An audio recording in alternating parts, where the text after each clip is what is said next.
మనసుంటే మార్గం ఉంటుంది అంటారు. అందుకు దారిని ఈ చిన్న కథ. నువ్వు ఉద్యోగం చేయడం నాకు ఇష్టం లేదు, పెళ్లి చూపుల్లోనే చెప్పారాయన. ఆ మాట వినగానే నాకు కోపం వచ్చింది. అయినా కారణం తెలుసుకున్నాకే గట్టిగా సమాధానం ఇవ్వాలనుకొని అడిగా.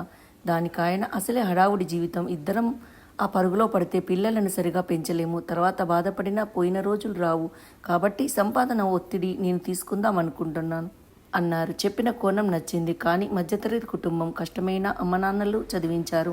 అలాంటిది ఖాళీగా కూర్చుంటే వాళ్ళకి బాధేగా. పైగా నా చదువయ్యాక చెల్లెలి బాధ్యత నేనే తీసుకోవాలని అనుకున్నా. ఆ విషయం ఆయనతో చెప్పా. బాగా ఆలోచించి పిల్లలు పుట్టేంత వరకు ఉద్యోగం చేస్తానన్నా.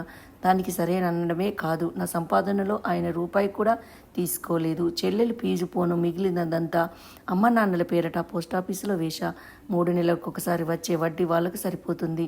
ఇప్పుడు చెల్లి ఉద్యోగం చేస్తుంది. నాకో బాబు, వాడు స్కూలుకు వెళ్ళడం మొదలు పెట్టాక ఇంకేదైనా ప్రయత్నించాలని ఉంది.